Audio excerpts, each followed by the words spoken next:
my production started to become better and better, and I had some opportunities to DJ at an international party with Tiesto. And then actually Hardwell was like, dude, you should like quit your job and come tour with me. And I'm like, no man, it's too big of a risk. More than main stage in 2014. Yeah. Ooh, I was so nervous.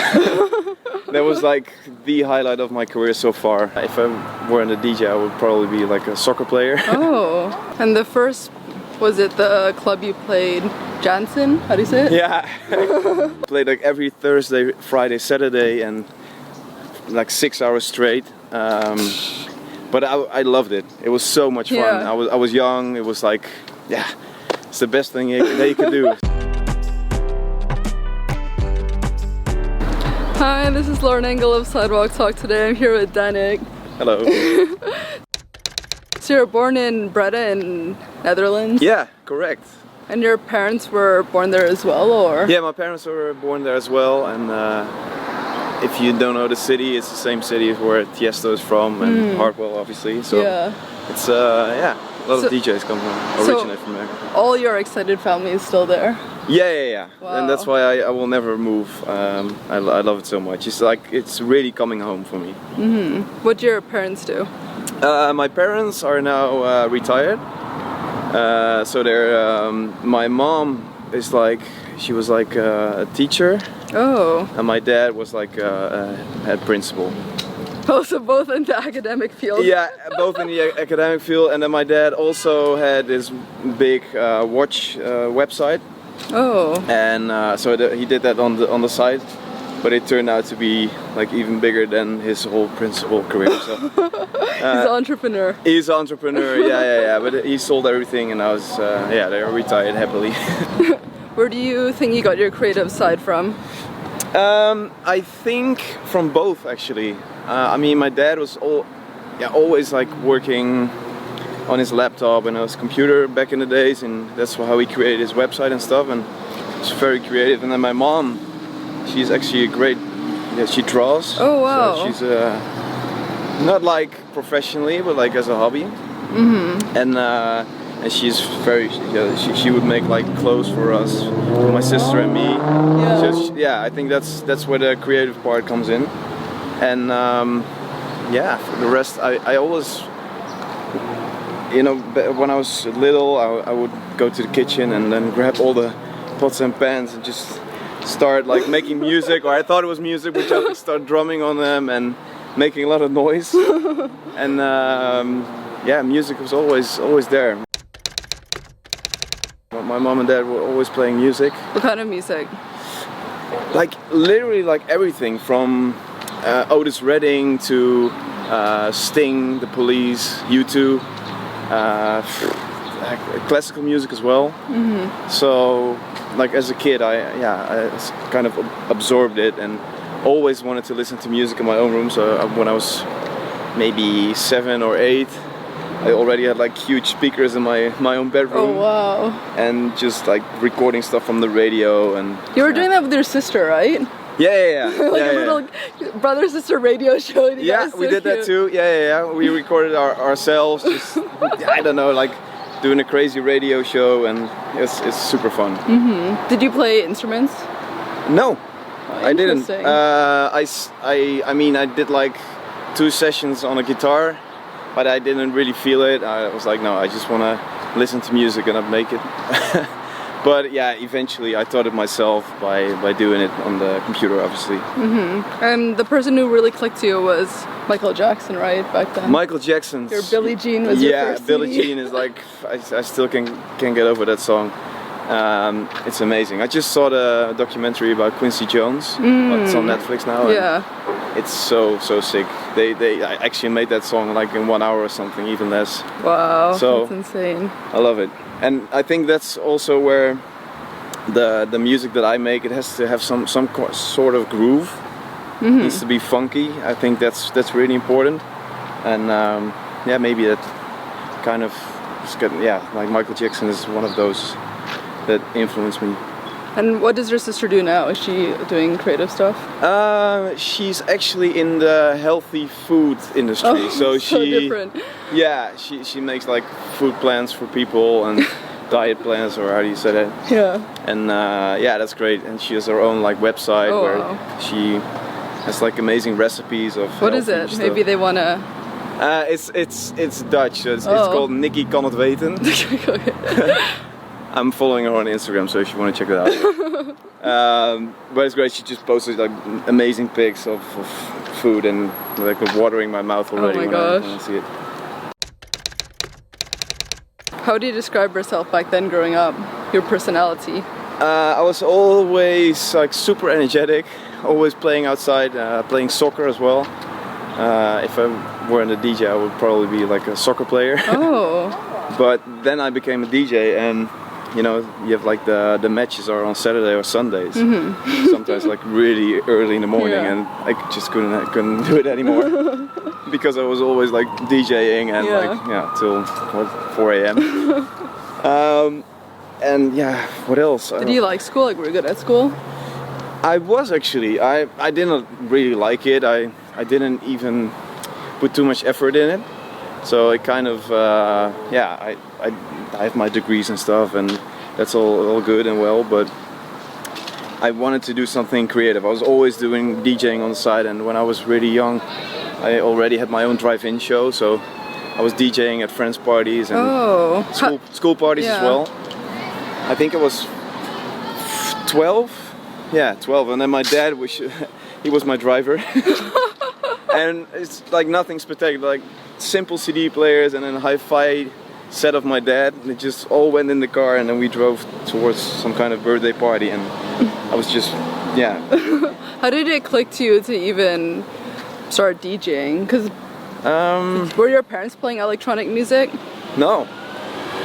I think when I was young, like the MP3 scene came up, like on the internet and stuff, so I was downloading stuff from the internet, and you didn't have like streamed festivals or even those kind of things on YouTube, so I actually found this mixtape from Bob Sinclair, and it had like those tribal housey grooves that I really loved, and I kind of searched for more of that, and then I found something about Funkerman and Fedde Le Grand, and that really got me hooked on electronic music actually. And the first, was it the club you played, Jansen? How do you say it? Yeah, it's called Café Jansen, Café Jansen. And it's just literally like a super small bar where it can only hold up to 200 people. And I just started DJing there, and then just playing open format, everything in between. I started trying to mix all kinds of genres, and that's where I really grew, like musically, and I started to invest my money in actually buying the CDs and stuff. And there was actually a DJ that I looked up to, DJ Servi, and he was mixing like crazy. He was mixing like Michael Jackson with a house beat, and then onto hip hop, and everything was so well mixed. And he actually was like a big mentor for me, so he taught me how to do that, and he actually proposed me to a couple of bars, and I had the chance to play there for the first time, and then they wanted me as well, so I was really busy. I played like every Thursday, Friday, Saturday, and like 6 hours straight. But I loved it. It was so much fun. I was young. It was like, it's the best thing that you could do. How old were you at that point? I started when I just turned 17. I started doing that. So Mondays I was like a complete wreck at school. I wasn't worth anything. I was like completely destroyed. But I was always in my head like thinking, I should do like something with, I should mix this with that and blah blah blah, and I was trying it at home, and then eventually when I got my computer and I got like this program called Sony Acid, I actually could mix something before that, so that's like the first mashup I made. It's like I was 19 or something, so I started doing mashups, and I think Funkerman or someone. He had like a remix competition, so I downloaded some stems and I tried to make my own beat. And that's how I started to actually produce music instead of only mashups. Was that the competition that you won, or was that? Yeah, separate? no, that was actually later. So, and at that point I also had just met Hardwell, and he was already like ahead of me, like production-wise. So he taught me how to do some things. So he really put me on his shoulders, and he taught me basically everything I needed to know about production. And then from that moment on, it started to go really quickly. So I was only making music. Like during the night, I was just working on music, and then in the afternoon, I was at school, like sitting there with bags under my eyes, but already thinking of, tonight I'm gonna make this or that. And you met him at a club, or did you talk to him before? I met him at Café Janssen. Oh! I met him at that bar. and just genuinely, I didn't know who he was. Like, I knew he was a DJ and he was like playing in clubs in our country, but I didn't know that he was so big or whatever. At that time, he wasn't like well known internationally. He was just starting out. So that was we just connected. We connected because we had the same passion and also like the same musical taste. Our taste in music. So that was great. And then you went to college, university. Yeah. I have my bachelor in marketing, and from that moment on, when I had my bachelor, I started to work as a marketing manager for a company that sold LEDs, so lights, and it was really fun. But after 3 years, I was like, okay, my production started to become better and better, and I had some opportunities to DJ at an international party with Tiesto. And then actually Hardwell was like, dude, you should like quit your job and come tour with me. And I'm like, no man, it's too big of a risk. And you know, it's a big gamble anyways, because you're choosing for your passion, and then the safe zone is just your work and your degree and stuff. Actually, what clicked you to study marketing, like out of so many choices? Actually, because that was, I love being creative, and I think marketing is all about being creative and trying to come up with things to make a product, you know, sell better or whatever. I just felt that connection, and it's something I still use nowadays, obviously. Yeah. Do you think if it wasn't for producing and DJing, you'd still be doing marketing? Yeah, but I think I would start my own company and then do something. But then again, I had an amazing time there at the business, at the job I was working. But at one time I talked to my parents actually, and I was like, I have this opportunity, but no, it's a hard choice. And then they said, like, back in the days we couldn't choose for our passion. So it's like, you have your degree and that's what you should do. So you know, for 1 year, whatever happens, we have your back, like financially or whatever, and just, you know, go for it. See if it works. If it doesn't work, you can always go back to your working life as a marketer or whatever. That was the turning point in my career, in my life actually, and it was kind of emotional as well, because it's huge. It's something really special, and I'm really thankful for that. Outside of Hardwell, like, did you have other people in Netherlands that was able to have a career as a? No. So you didn't even know if it was a viable career choice? No, it's like literally, obviously, like Robert showed me a lot of support. He's like, you should come. I'll introduce you to my agent, and maybe we can, you know, you can tour with me or whatever. So that's what we did. But that's like you're still under someone's wings. So it's still. It's not you're thrown in the deep. It's like you have someone that's actually already there. So he really put me on his shoulders for that time.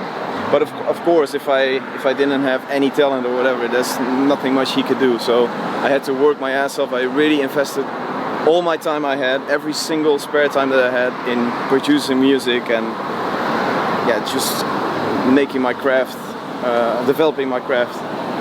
So that's what I did, and that's when the first release on Revealed was a collaboration with something, a demo that I made, and then even Hardwell, he's like, yeah, I love this, we should finish it together, and I'm gonna sing on it. I'm just like, I'm gonna sing on it?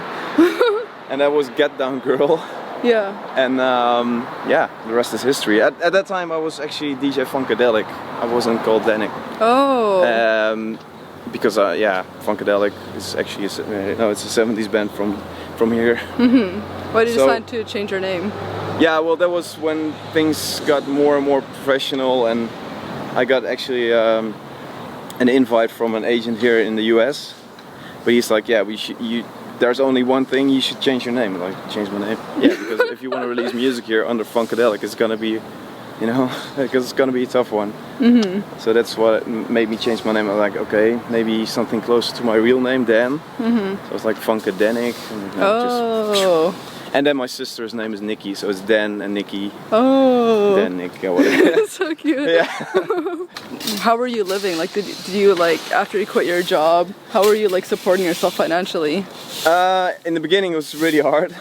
I mean, I had a buffer. I saved a lot of money, and because I was DJing in the weekends, oh yeah, you know, that was kind of where I saved a lot of money. I was living on my own already, so I had an apartment that I leased and or rented. And yeah, in the beginning it was actually really hard, because at one time I was like, oh shit, you know, all the money that I make with DJing is now going straight to my rent. Oh. And the rest is like, okay, and now. But and I mean, yeah, obviously I was touring with Hardwell, but it didn't, I mean, at first it was like me investing, and I had to pay my own flights and stuff. It's like, you know, you have to, yeah, how do you say that? Really have to earn your spot. So it wasn't easy to go, oh yeah, okay, then we're gonna book you or whatever. So yeah, it was before my first actual money came in. Took another 6 months maybe. And then it was like I started with $500 for a DJ show, you know. So it wasn't that much, but at the time I was super happy with any money that I could get. What was the next step that gave you momentum in your career? I think actually just releasing on Hardwell's label Revealed. That's what really gave me the first recognition and the first fans. So I really built up a fan base really quickly, and it like really blew me away actually, because it's just making music in my you know, bedroom studio, and then all of a sudden there were people like, oh, I love your music, blah, blah, blah, or I hate your music. It's always that one guy that's gonna hate on it, but that's fine. Everyone has his own taste. And then was it? And then yeah, it was like my first solo show that really, that really did it for me, I guess, personally. That was like a goal that I had for a solo show, and then Tomorrowland main stage in 2014. Yeah. Ooh, I was so nervous. That was like the highlight of my career so far, and because I wasn't only playing for the people in front of me, but eventually they posted the live set on YouTube, and that's what, yeah, like completely blew up. Yeah. Yeah. And then, was it kind of like at the same time that you were gaining like fans in Europe that you're gaining in US, or was it like you had to consciously cross over into like US waters? No, I was already doing shows in the US back then, and I was gaining some fans here and there, but that really gave me the final like push, because everyone was sharing that video of me playing at Tomorrowland and saying, oh, DANNIC, he's like, oh, I like his sound or whatever, he's a good DJ, whatever. So more and more promoters, yeah, are like, oh, I'm interested to book him, and that's when my first solo shows in the US came as well. How did you meet Tiesto? Tiesto, the first time I met him was in Breda actually, because one of the guys that he started working with, he's my accountant as well. So he was in Breda, and we had dinner together, and it's like a super down-to-earth guy, but I was like, I was starstruck. I was like, holy shit, it's Tiesto. It's not your you know, your neighbor or something. It's like, He's the most down to earth and kind guy that I knew, and he was actually giving me a lot of tips, especially with jet lags and stuff. Because in the beginning I was like, how do you do it? I couldn't get used to it. And then he gave me some advice, and also like listen to some music, and he helped me with a vocal for a track that I did. So yeah, it's like a mentor as well. How did you decide that you wanted to do all your different shows, like the radio stuff? I mean, I wanted to show more and more of myself as a DJ, but also the person behind the DJ. And I think front of house radio started kind of quick, because that was my Tomorrowland set. It was the first episode actually. And I really wanted to emphasize on what the DANNIC sound was about. So obviously everyone knew me from Revealed and stuff, but not everyone knew, like, okay, what's DANNIC gonna play when he's here or whatever. So that's why I started my radio show. What year was that? 2013. Okay, so like kind of at the beginning when all the other DJs producers started. Exactly. And then front of house TV started a little bit later, I guess, because you have to bring a cameraman on tour, and in the beginning you don't have all the finances to do that. Was that easy for you to get filmed like all the time? In the beginning, no. And if I see the first episode, it's super fun to watch, because like you see how uncomfortable I am. And in the first episode, I actually show my house. Yeah. So it's very personal. It's very personal, and but the response to it was really, really fun and really good, and that's exactly what I wanted. I wanted to show people who I am and why I do what I do, and I think front of house TV was a big success. And then afterwards we did the documentary, where I actually have my family, like my mom and dad is in it, and my sister is in it. And because I mean, I can tell who I am, but it's better if someone else tells the story, because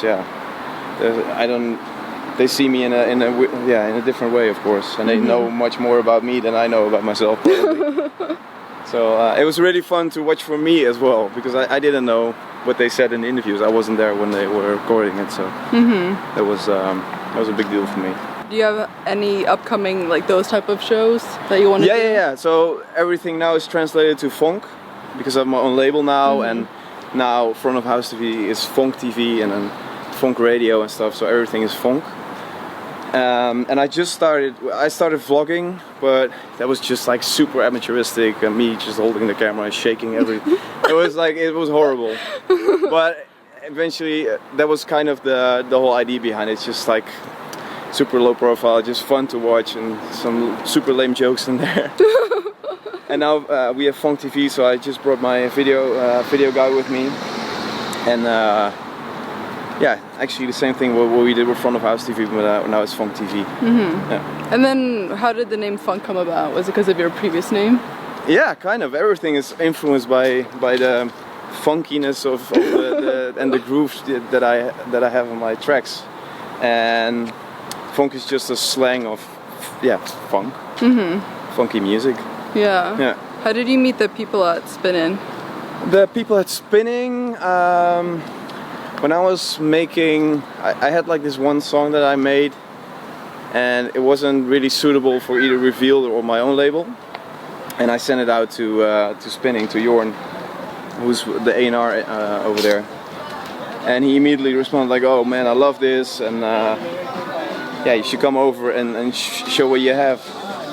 So I went there, we did an A&R meeting, I showed them all the tracks I was working on, and they were super happy with it, super enthusiastic about it, excited about it. So that's how we start working together, or more commercial. It's not really commercial, but more like the vocal housey tracks that I made, just the Tender Love and Falling in Love, which is a bit more out of the way of my clubby funk sound. But I still, that's how I divide everything. So I have my progressive house style, which is the Revealed sound, just in a new collaboration with Hardwell as well, which is progressive, more melodic stuff. And then Fonk is just my club sound, and then spinning is the more commercial DANNIC sound that I have. And so that's how I divide it in 3 pieces, and that's it. How did you decide to do the imprint? Because I wanted to do the same thing as what Hardwell did with his Revealed, just helping out all those talents that are busting their asses off in their bedroom studios, but they didn't have a platform. And I just noticed that there was like future house, you had a big room, but there was nothing in between. Like the club sound was missing, and that's why I started Fonk actually, just to focus on my own sound, so the DANNIC sound, to emphasize that, but also, and that's the most important thing, to help out all those young talents.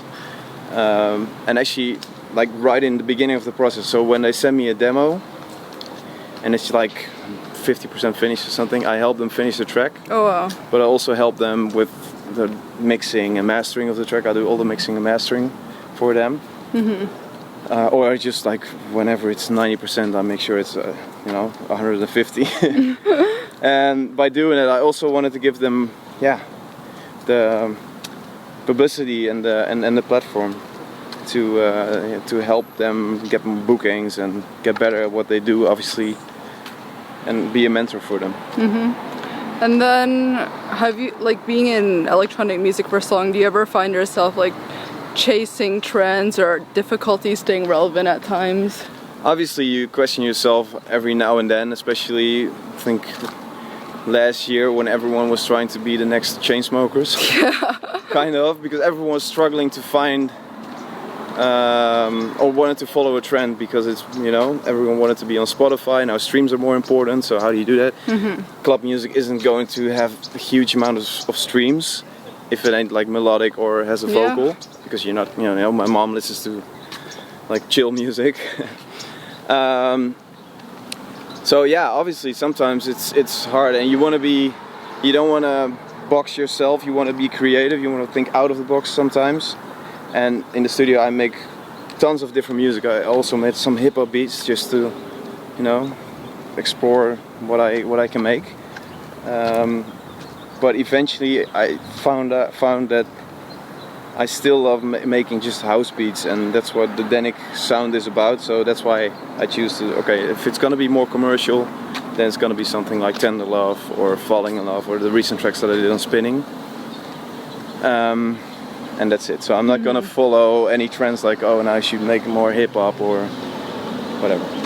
What clicked to you to try to grow overseas, like especially in Asia? You're really trying to grow there, You're probably the first producer I've ever met who's performed in Hong Kong, which is where I'm from, and I've interviewed like 300 people. Oh, so. Yeah.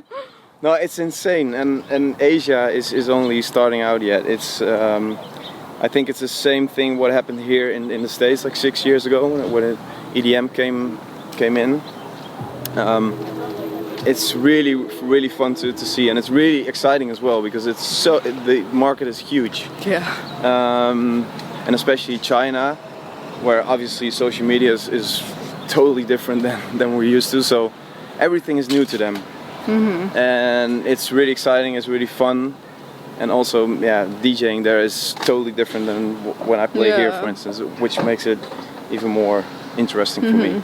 Do you feel like you have pressure for the DJ mag results? Because I know in Hong Kong, like, they really, really care about it. Yeah, but I think eventually, if more and more people start to know like how it really works, it's obviously it's a popularity poll, but it's whenever I'm number 20, for instance, and I don't sell tickets, then eventually it will caught up with you. It's not gonna work. That's how I think. And so I think music is always key. Music is number one. And music is it's what's gonna put you on the map, and it's the only thing that will decide if you will be relevant, yes or no. So. Is a number going to help you? Yes, maybe, but obviously in the beginning it helped me a little bit, but nowadays it's just like you have to focus on making music and killing your DJ sets. That's the only way to gain fans and to stay relevant. How would you say your music has changed since the early songs you made? Early on, I mean, progressive house was super big, and everyone was listening to the old Alesso and Swedish House Mafia, so everything was very inspired by that. Nowadays, I do love a little bit more of the housey stuff lately. So eventually, I get inspired, of course, by all the DJ shows that I do. And obviously you want to grow as an artist as well as a producer, so making the same song over and over isn't gonna help you either way. But in the end, I love a good melody. I love an energetic drop, which is groovy. So that's what I will always make, and that's how I gonna stay true to my sound. But obviously the sound is evolving. The sounds that I use are evolving, and yeah, that's it. How would you say you've grown as a person compared to when you were younger? It's always a tough question, but if you travel the world so much, obviously you're gonna change as a person in a good way, I guess. I'm really, really blessed with what I have and what I'm able to do, and I'm able to share my passion with everyone, and basically I love what I do, so I never have to work anymore. That's how it feels. But yeah, I mean, the stakes are higher every time you have a certain status. It puts a lot of pressure on you as well. So in the beginning, everything was new, everything was fun, and now sometimes I have to deal with more and more pressure from people expecting me to do certain stuff, like music-wise, but also I have more people working for me. So eventually, you know, you have to make sure that you can pay your bills and stuff, and that you stay relevant as an artist, and keep your focus, and then also be there for your family and your social life. And obviously what happened to Avicii is kind of what opened up the dialogue about it as well. Because last year I almost had a burnout. Every time I got a text message or an email, I got like an anxiety attack. So that was like a wake-up call for me. And I basically switched up a whole lot of the process. I actually like stopped drinking on tour, because yeah, it's so easy. Like the party is always there. There's always drinks. There's always alcohol, and it's like, yeah, if you're easily addicted or something, then that could be a problem. I'm not saying I'm an alcoholic, like I never drink at home, but like yeah, if you see a promoter for the 6th time, it's like, hey, that's some shots. Well, it's so easy. It's the life we're in. Yeah. But all the jet lags and stuff, like I get older as well, so it's just like eventually it will get to you. Actually, with that, like, how were you able to get through it, and also advice for people who are going through pressure or anxiety? I actually talked to, not to a psych, but like a coach, a mental coach, because I was struggling to find the balance in between like social life, and then when I got home from a jet lag, and I was jet lagged, I immediately felt like I had to deal with all the emails that were in my inbox, but also like, oh shit, I have to make music, because otherwise, you know, I don't have music laying around or whatever. And it's basically yourself who's putting that pressure on you. So it was just like I had to talk to someone to actually look in the mirror and say like, okay, am I gonna die if I don't respond to these emails? No, probably not. It's just like a switch that I had to do. And of course, nowadays when I get home, I throw away my phone and I don't do anything for a day. And then the next day I start working again. So I have to find time for myself and yeah, just switch off the world for a second. It's harder than I'm saying it right now. Like, it sounds super easy, but it's not. It's I think you should definitely like talk to someone that you trust and try to see if they can like you have to have someone with a helicopter view that can help you with the right the right things. What does love mean to you? What does love mean to me?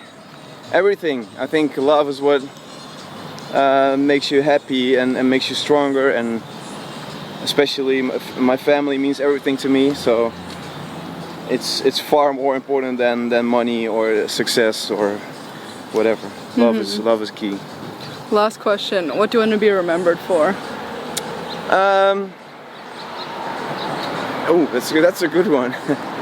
I want, as an artist or a person, or Both. as someone who loves to share his passion and spread happiness. Sounds super cliche or corny. I love that though. That's what I always try to do in my DJ sets and with the music that I make. I want to spread happiness and actually do something for the world. Like I want to, if it's small or not, like I want to help people who are struggling with whatever. And that's what I hear from a lot of people, like from the music that I make. Sometimes it really helps them like fight depression, or even if it's a club song or a song with like Dear Life, for instance. Hold on for dear life, I think that's the best message that you can give to someone. That's what I want to be remembered for, like inspire people also by what I do. Yeah, I love that. I love this so much. Thank you. Thank you.